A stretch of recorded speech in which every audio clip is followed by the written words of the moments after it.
नमस्कार and welcome to all of you in global record. दोस्तों, recently 25 अप्रैल को श्रीलंका में जो तमिल पॉलिटिकल पार्टीज हैं, इनने लार्ज स्केल पे प्रोटेस्ट किया था। काफी लोग जो है वो सड़कों पे आ गए थे और ये प्रोटेस्ट किया गया था। श्रीलंका में काफी टाइम से जो हिंदूज के मंदिर हैं उनको तोड़ा जा रहा है, उसके अंदर जो मूर्तियां वगैरह है उनको तोड़ दिया जाता है, उनको गायब कर दिया जाता है या फिर इधर उधर फेंक दिया जाता है। यहाँ पर द हिंदू का एक आर्टिकल है, इसको आप लोग देख सकते हो। इसमें जो हेडलाइंस है वो है Tamils flags escalation attack on temples in northern Sri Lanka. दरअसल ये जो अटैक्स है ना, इस तरीके के ये छोटे छोटे स्केल पे काफी टाइम से हो रहे थे, लेकिन अब ये जो है वो लार्ज स्केल पे होने लगे हैं और काफी ज्यादा ये विजिबल अब होने लगे हैं, जिसकी वजह से जो तमिल्स लोग हैं यहाँ पर उनने प्रोटेस्ट करना शुरू किया है और इसके अगेंस्ट आवाज उठानी शुरू की है। श्रीलंका में जो सिचुएशन है यहाँ पर आप लोग इस पिक्चर में देख सकते हो, 74.9% वहां पर सेनालिस लोग हैं। सेनालिस कोई रिलीजन आइडेंटिटी नहीं है, यानी कि कोई धर्म नहीं है, बल्कि ये एक तरीके से रीजनल आइडेंटिटी है। इस एरिया में जो लोग रहते हैं यहाँ पर उनके अलग कल्चर है, अलग तरीके से उनका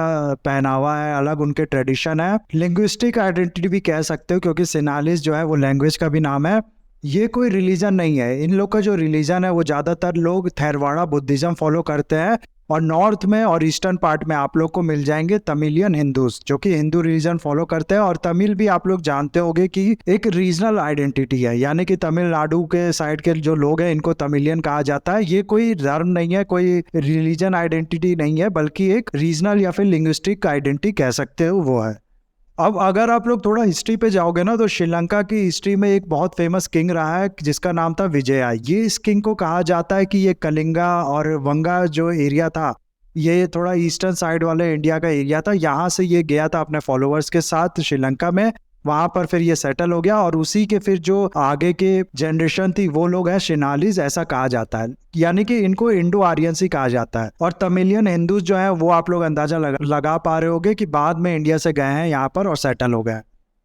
तो दोनों का जो ओरिजिन है वो आप लोग देखोगे तो इंडिया से ही है। एक का नॉर्थ इंडिया, एक का साउथ इंडिया से, ऐसा बताया जाता है। लेकिन आपस में ये लोग दोनों जो है वो लड़ते हैं, क्योंकि इनके जो कल्चर है वो थोड़ा बहुत डिफरेंस है, जो इनके ट्रेडिशन है उसमें थोड़ा बहुत अंतर है। रिलीजन भी आप लोग देख सकते हो थोड़ा अंतर है। जैसे कि इंडिया में हम लोग देखते हैं ना कि गाय को हिंदू का बता दिया जाता है और बकरे को मुसलमान का, वैसे ही यहाँ पर रिलीजन के साथ किया गया है। बुद्धिज्म को सेनालिस का सिंबल बता दिया गया है और जो हिंदुइज्म है उसको तमिलियन का सिंबल बना दिया गया। और क्यों? क्योंकि ज्यादातर फॉलोअर्स जो है वो इस ग्रुप में, इस रिलीजन के हैं। तो इस तरीके की थोड़ा बहुत जो डेमोग्राफी है वहाँ की वो है। और जो तमिलियन लोग हैं ये काफी टाइम से इस चीज की शिकायत करते थे कि जो हम लोग हैं उन पे बहुत ज्यादा अत्याचार होता है, हम लोग को मार्जिनलाइज किया जाता है, कोई सोशियो इकोनॉमिकल या फिर पॉलिटिकल राइट हम लोग के पास नहीं है। और ये सब शिकायत इतनी ज्यादा बढ़ गई थी कि एक टाइम पे आप लोग को पता होगा श्रीलंका ने सिविल वॉर भी देखा है। आप लोग ने मद्रास कैफे मूवी देखी होगी, उसमें यही कहानी बताई गई है, इसी चीज की कहानी बताई गई कि जो वहाँ पर तमिल लोग थे वो बहुत ज्यादा परेशान हो गए थे क्योंकि उनको मार्जिनलाइज किया जा रहा था और फिर उनने हथियार उठा लिया था। शॉर्ट में इस चीज की जल्दी से हिस्ट्री भी देख लो। जैसा कि मैंने आप लोग को बताया कि तमिल लोग की शिकायत थी और इसलिए उन लोग ने हथियार उठा लिया था। 1976 में तमिल टाइगर, जिसको लिट्टे भी कहते हैं, लिबरेशन टाइगर ऑफ तमिल इलम, इसका क्रिएशन हुआ था इसी के खिलाफ आवाज उठाने के लिए। और 1983 में हालात इतनी बिगड़ गई थी कि इन लोग ने हथियार उठा लिया था, जिसके बाद से फिर श्रीलंका में सिविल वॉर शुरू हुआ और 1987-1990 में इंडिया को अपनी ट्रूप भेजनी पड़ी श्रीलंका में पीस कराने के लिए।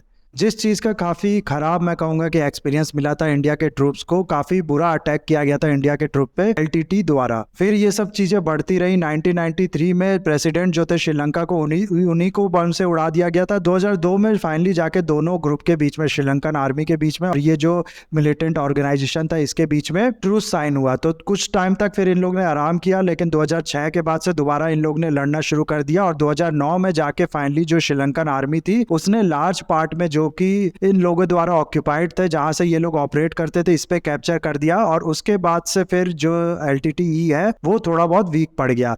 उसके बाद से यानी कि 2009 के बाद से ऐसा कहा जा सकता है कि थोड़ा बहुत पीस जो है वो श्रीलंका में स्टैब्लिश हुआ। इस चीज में अगर आप लोग ने मद्रास कैफे मूवी देखी होगी तो आप लोग को पता होगा कि इंडिया के भी एक प्राइम मिनिस्टर ने अपनी जान खो दी थी। तो ये सब सिचुएशन थी। 2009 में फाइनली जाके जो श्रीलंका में पीस है वो स्टैब्लिश हुआ, लेकिन जो तमिल लोग थे उनके अंदर अनसेटिस्फैक्शन वैसे के वैसे ही बना रहा। और ये अनसेटिस्फैक्शन आप लोग समझ सकते हो कि इतने ज़्यादा हाई लेवल पे है कि बहुत बार इस तरीके की बातें होती है कि श्रीलंका को डिवाइड कर देना चाहिए। नॉर्थ और ईस्टर्न पार्ट ऑफ श्रीलंका जहाँ पर तमिल पीपल रहते हैं वो लोग अलग कंट्री बनेगी, और जो साउथ एरिया है जो सेनालिस लोग हैं उनकी अलग कंट्री बनेगी। जाम ये लगाया जाता है तमिलियन माइनॉरिटी द्वारा कि श्रीलंका की जो अथॉरिटीज हैं वो सिनालाइजेशन प्रोजेक्ट चला रही है, और इस चीज में कहा जाता है कि कोई भी पार्टी, कोई भी लीडर, चाहे वो राजपक्सा हो, चाहे फिर वो विक्रम सिंघे हो, ये सब इंक्लूड है, सभी इस चीज के लिए काम कर रहे हैं।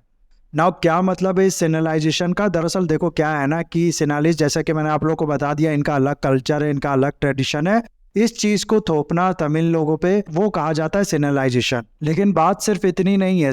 तमिलियन जो लोग हैं इनको मारना, पीटना, यहाँ से भगाना या फिर मजबूर कर देना कि ये लोग खुद यहाँ से भाग जाए, ये सब किया जा रहा है इस सिनालाइजेशन प्रोजेक्ट में, ताकि पूरी कंट्री जो है इसका एक ही कल्चर बन जाए, एक ही इसकी आइडेंटिटी बन जाए। और जैसा कि मैंने आप लोग को बताया कि हिंदुइज्म को जोड़ दिया गया तमिल लोगों से और बुद्धिज्म को जोड़ के देखा जाने लगा सेनालीज लोगों से, क्योंकि वास्ट मेजोरिटी जो थी दोनों ग्रुप में वो इस रिलीजन के फॉलोअर थे। इसीलिए हो क्या रहा है कि नॉर्थ और ईस्टर्न रीजन में जहाँ पर तमिल लोग रहते हैं, यहाँ पर हिंदू के जो मंदिर हैं इनको तोड़ा जा रहा है। जो मूर्तियां हैं, जैसा कि मैंने आप लोग को बताया, उसको तोड़ दिया जा रहा है, उसको गायब कर दिया जा रहा है, चोरी हो जा रही है मूर्तियां, और वहां पर बुद्धिस्ट स्ट्रक्चर खड़ा कर दिया जा रहा है।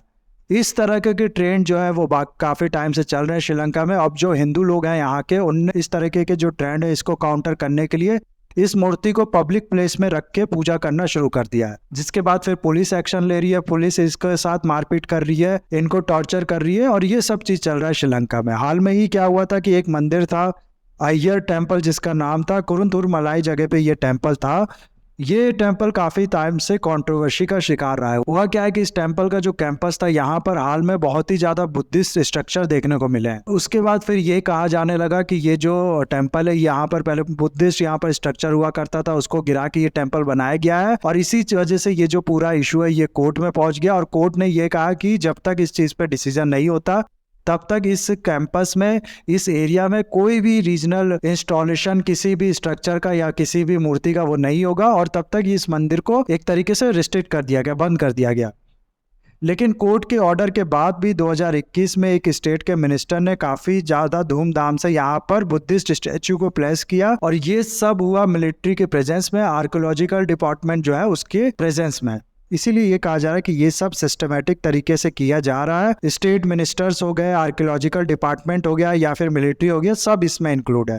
आर्कियोलॉजिकल डिपार्टमेंट क्या करता है कि किसी भी टेम्पल को जो कि इस रीजन में है हिंदुओं को, उसको रेस्ट्रिक्ट कर देता है। ये कहता है कि यहाँ पर रिसर्च चल रही है, इसलिए यहाँ पर अभी आप लोग पूजा नहीं कर सकते हैं। और फिर यहाँ पर जब भीड़ आना खत्म हो जाती है, बंद कम हो जाती है, तो फिर इस मंदिर को गिरा के, तोड़ के इसकी जगह बुद्धिस्ट स्ट्रक्चर खड़ा कर दिया जाता है।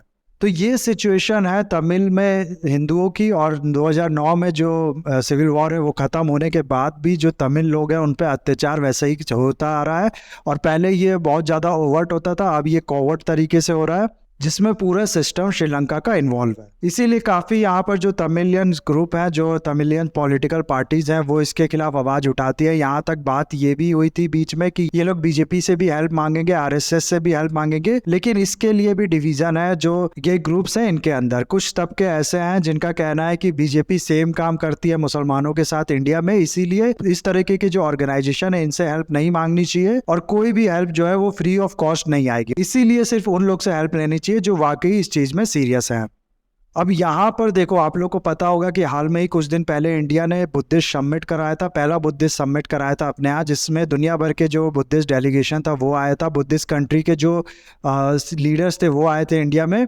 तो इंडिया की जो हिस्ट्री रही है बुद्धिज्म के साथ, उसको इंडिया इस्तेमाल करना चाहता है सॉफ्ट पावर के रूप में, इस पे प्ले करना चाहता है इंडिया। लेकिन इस तरीके के इवेंट जब होते हैं जहाँ पर हिंदुइज्म वर्सेस बुद्धिज्म बना दिया जाता है इस चीज को, तो इस चीज का मैं कहूंगा कि ये जो इंडिया चाह रहा है सॉफ्ट पावर की तरह इस्तेमाल करना बुद्धिज्म का, इस पे भी असर पड़ेगा। तो ये चीज इंडिया के लिए भी ठीक नहीं है, इंडिया पे भी ये असर डाल सकती है। इसीलिए इंडियन गवर्नमेंट को भी इस पे अप्रोप्रिएट एक्शन लेने की जरूरत है। तो ये था वीडियो गाइज, आई होप ये वीडियो आपको अच्छा लगा होगा। इसे लाइक, कमेंट, शेयर, सब्सक्राइब जरूर कीजिएगा। That's all, have a nice day, take care.